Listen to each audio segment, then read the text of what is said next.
Good evening, everyone. Fred Shropshire here and WCNC Charlotte Sports Director Nick Carboni. Nick, it's good to have you here, man. What's up, Fred? Good to see you, and Yeah. ready to talk some Olympics with you. Yeah, so there's a lot to talk about. There's a lot of directions we could go, but we always like to cover our trending topics. Good evening to you, Amanda Armstrong. Thank you for tuning in, and all of you on our WCNC.com platform and our Facebook page. Let's talk about, Nick, we were talking about this earlier in the newsroom about the U.S. women's hockey team. For folks who don't know it, the two North American sides have won all 6 gold medals in the tournament's history. Crazy. Yeah, they played one another in the gold medal game, actually, all but one time, and that was back in 2006 when Canada beat Sweden in that gold medal game. But, Nick, I guess the talker here is how close the U.S. women's team came to not being in that position. Yeah, they're looking to defend their gold medal, so they've got kind of the target on their backs. They lost to Team Canada in the preliminary rounds, and even in the quarterfinals in this most recent game against the Czechs, they had a little trouble getting going. They eventually won 4-1, so you look at the score and you think, okay, no problem. But that team that they played was, I think, making its Olympics debut and kind of gave them a scare there. So they got the win. They're back on track. They're going to be in the semifinals, I believe, on Monday. And really now they're on a collision course with Canada again. I think that's what, the folks at NBC, Fred, higher than us, would love to see that, because that's a battle and that's a big rivalry. And, the men are facing it too. They're early on in their journey. They just beat China 8-0 in their preliminary, and they're going to face Canada in their next preliminary game as well. But, for anybody that loves playoff hockey, which we also have on NBC, it is so intense and it really mimics it, but you've got pride of country behind you. And, these women are really, really, really skilled, and the U.S. has what it takes to win gold again. But like I said at the beginning, it's not going to be easy since they're trying to defend it. Yeah, absolutely. They've got the target on their backs, and they are the target for everyone, the standard, so to speak. Let's talk a little bit about what seems to be.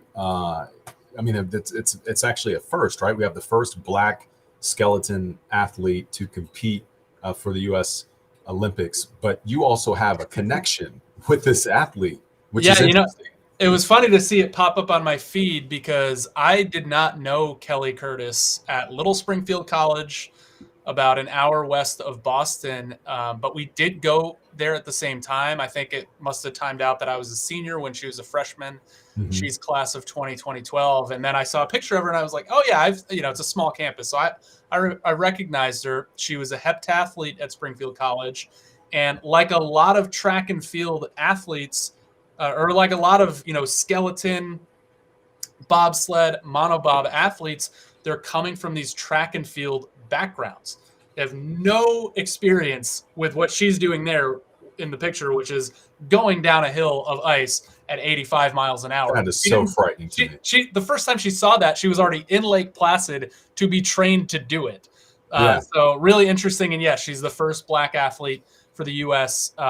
To compete in skeleton. And speaking of track athletes competing in these sports, Jamil Muhammad Ray is somebody that we talked to in Charlotte who didn't make it this time around in bobsled, but I think got a chance to make it in 2026, and he is a track and field star as well. Yeah, Rebecca, it's terrifying. If you see them on TV, we had it on all day, and it was like, whoa, like they're going at a ridiculous speed.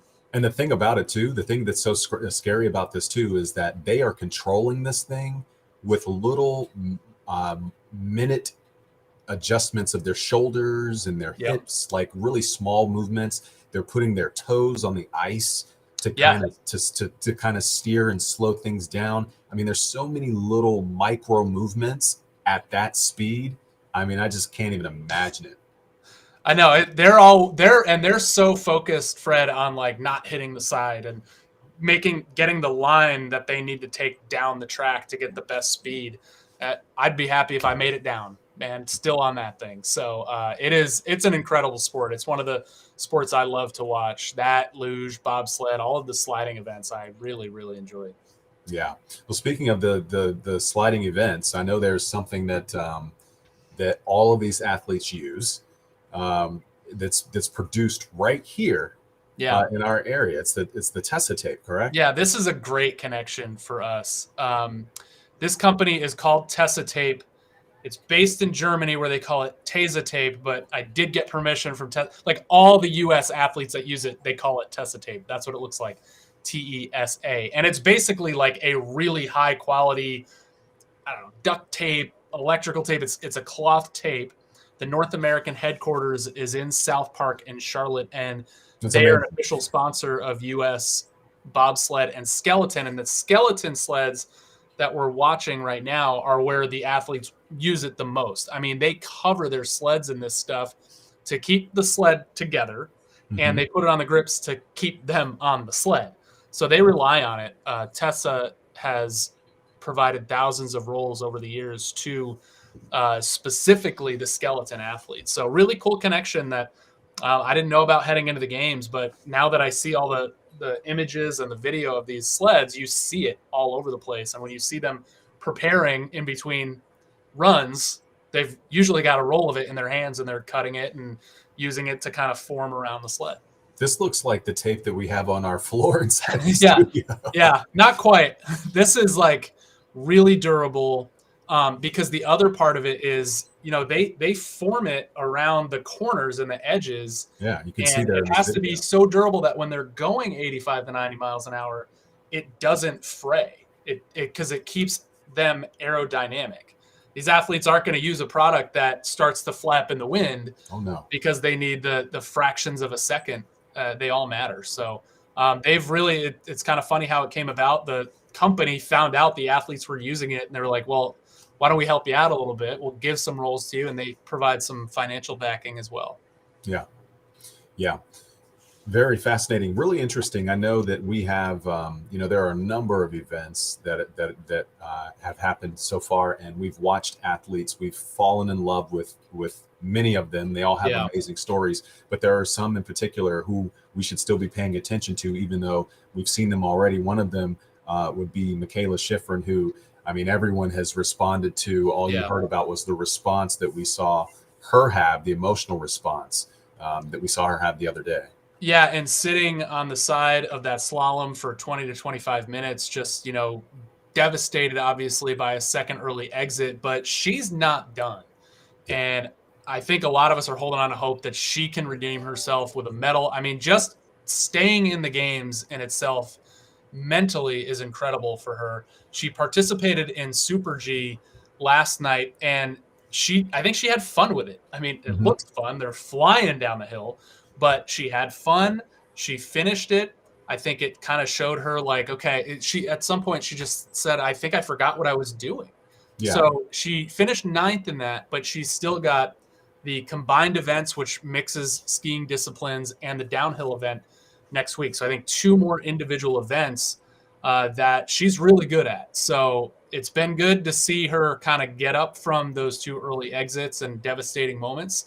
And we'll see what she can put together next week. But, I mean, just the mental battle for her to literally get back up and keep going has been inspiring. It's amazing to me. Often I feel like we forget how young these athletes are. I think she's like 26 years old or something like that. Yeah. And you think about where you were.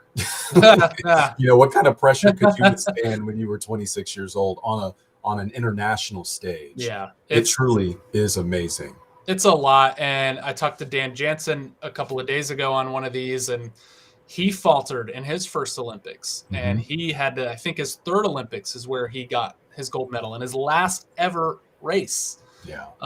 And, Nathan Chen in 2018 fell.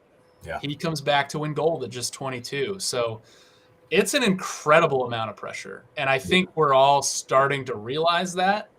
I think in the sports media, sports fans, viewers, in any high-level sport, you just watch and you expect them to succeed. You expect them to you just almost want to like give them the gold before they get there.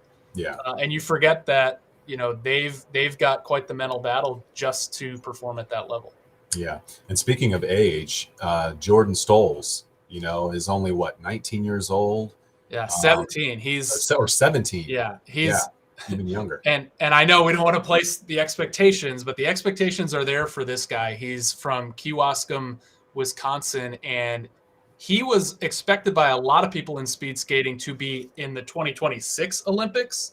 But at the trials in Milwaukee, I think it was last month, he set track records at a pretty good speed skating track in the U.S. trials in the 500 and 1,000 meter speed skate. So he is as good of a chance as any to medal in speed skating, short track.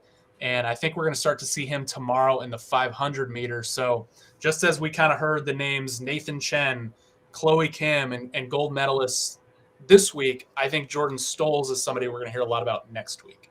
All right, so we'll definitely be on the lookout for Jordan Stolz, definitely on the lookout for Mikaela Shiffrin. And all the folks out there who are watching, just so you know, we also have a show that we have called the Olympic Zone. This is a great show that comes on our air at 7:30, and you get a lot of the backstories, a lot of the great stories that you see coming through, and that's been a great way to if you've missed things, they recap events and all of that great stuff. So make sure you tune in for that. Of course, we'll have much more Olympic coverage. We have it currently on our air, and we'll have much more here. And you can catch our newscast tonight, hopefully at a regular time, 11 o'clock. If not, whenever the Olympics allow us to go on the air. Thank you, Nick, for your insight. Yeah, thanks, Always Fred. a pleasure, man. And thank you guys out there for tuning in to our stream about the Olympics.